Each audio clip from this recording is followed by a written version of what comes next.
See what we're working on today? What's up, guys? Kevin here with the 6th Streets YouTube channel, and today we are doing a lot of stuff on the Supra. Well, not a lot of stuff, but some really important stuff. Today we are going to be doing the final steps I have left to prep the car to go to the body shop and get that taken care of right there. I'm one-shotting a lot of things at once because the shop is really far from my house, and so is my tuner, and so is the alignment shop that's going to take care of my car. So I'm doing a lot of things at once, and I'm going to update you on a couple of things that I've already done to the car. So let's get to it. So first things first, got a new starter for the car. The original starter it had looked like it was from a 7M motor actually, because this 2J1 from an SC looks totally different. It had started going bad shortly after I got the car, and eventually just didn't want to start up at all. I couldn't film the process of taking it out and putting in the new one simply because, well, it's really tight in here. I got no space for this camera to actually be working and filming at the same time. I had no space for this camera under the car, and any other angle other than under the car was pretty much shit because there's nothing to do on the top aside from maybe putting on the top bolt and taking it out with the second person with you, which we'll get to that. First, you have the disconnect power right here with this they say 12mm nut on the forums, but this was a 13 for me actually for some reason. Next, what you have to do is take out the bottom bolt, which is right here. It's a 14mm bolt and it runs all the way here. You can't see the nut on camera, but there's a nut at this end and the bolt runs from here. And then there's one all the way at the top that I can't even get on camera. You need a really long extension, probably about 2 feet, 3 feet. And you're definitely going to need a pivoting head to get to the one all the way on the top that you can't even see on camera right now, and then you should have no problems getting it out. Oh, and of course, take off the connector right there that's next to the positive. Also done to the car, got some new inner and outer tie rods, new steering rack bushings, rewired the cigarette lighter, did a couple of other minor things I can't think of off the top of my head right now. But today what we are starting with is this alternator. All you really got to do for this, take out this 14mm bolt. No nut holding it anywhere, so shouldn't be much of a problem at all. And then there's one on top. I'll show you from the top of the car after.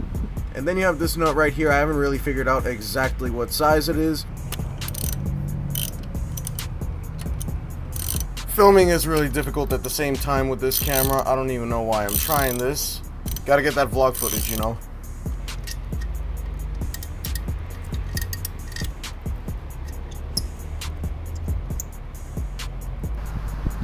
Loosened it a little bit before off camera because it's a little bit difficult to get to. But yeah, 14mm nut out. So all you really have left is this 14mm bolt up top and this connector right here. This connector seems like a bit of a pain in the ass because it's a bit hard to reach. Took a quick break from doing the alternator. Just wanted to say this before I forgot because I forgot to say it in my intro. But I did want to update you guys as to why all the content I mentioned on the door and the replacement door I showed you guys like 2 videos ago, I think, what happened with that content. Later that day, I was gathering tools and then I decided I was gonna work on it the next day. But what ended up happening was I started thinking about like what would happen if the rust isn't cured right, and then if I mess up, would a body shop charge me more if I end up going to a body shop for paint and I prepped it myself?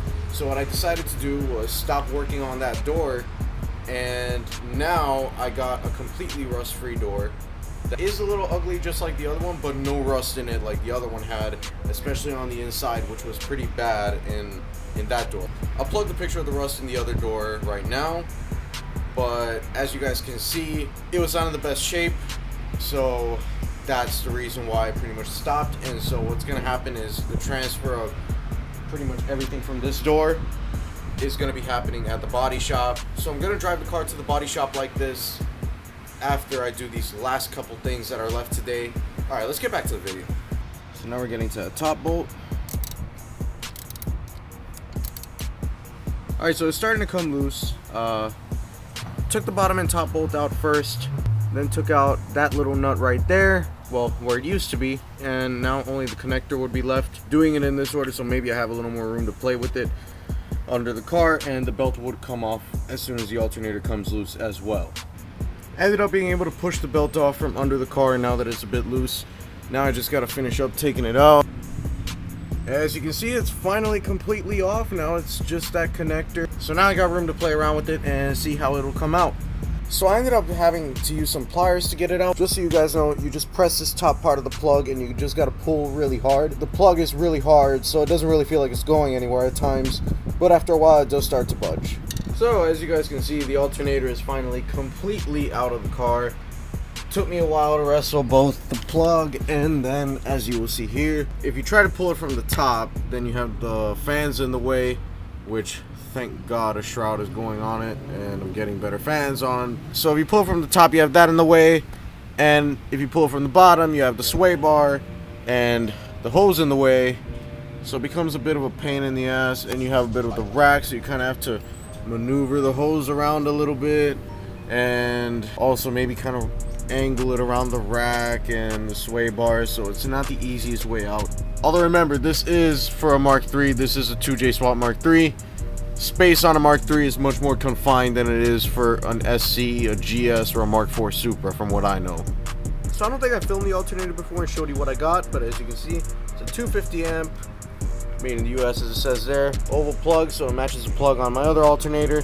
So I'm good on that. Got this thing on eBay for 250 bucks. I know eBay isn't known for the most reputable quality parts, but you can find some good stuff on there. It doesn't all have to be Chinese knockoffs. Now it's time to try to put this thing in, and should go pretty smooth. So the way in was actually a lot easier than I expected. Probably took about all of 3 minutes for me to get it through. The sway bar, the hose, and everything that I was struggling with to take out the other one. The screws are already mocked up. At least the bottom one is. The top one, I'll fix that up from the top. Belt's already presented around it. The serpentine belt had come a little bit undone, but I have it all in position. Just as soon as the alternator is in, I'll get it all down packed.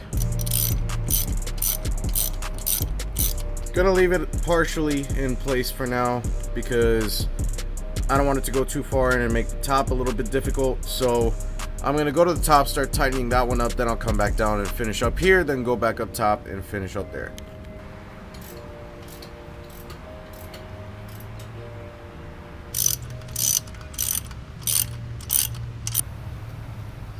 So both bolts are on top and bottom. The connector's plugged in. That little nut's on. So everything is put on except for the belt.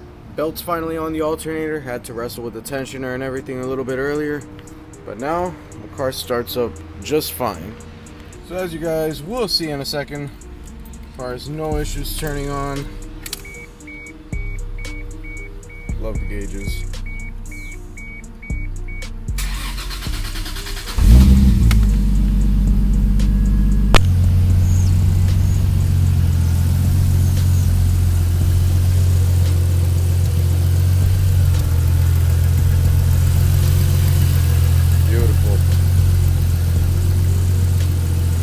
Turn this thing off.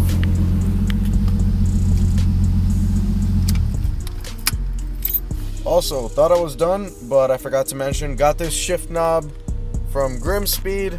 Looks great, got the boot retainer, but it actually stiffens the boot up a little bit too much. Actually limits the car from getting into gear. So I left it off and it looks like a nice little add-on for the shift knob. Weighs over 600 grams, so the thing feels freaking beautiful. Highly recommend it. Yeah, shout out to Grimspeed. So as you guys just saw, car works fine, alternator's done, starter's done, no more electrical problems thankfully.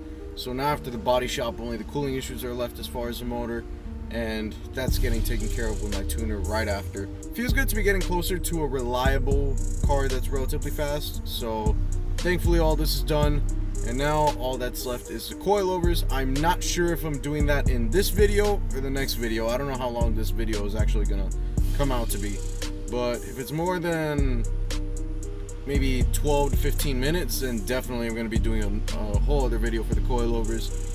But yeah, hope you guys enjoyed this video, and I'll see you guys in the next one. Like, comment, subscribe, and I can't wait until this thing's on the road, guys. Peace. Everybody get smoked, dummy. Everybody get smoked, dummy. Yeah, look. Look, I'm aiming straight for the jugular, fuck it up. Everybody finna talk what they want. Know they stating the formula for me, but I talk a lot when I gotta be blunt. Ain't talking fast when I send it text out. Check the connection and lead the rest out. Speaking into this shit, got the best.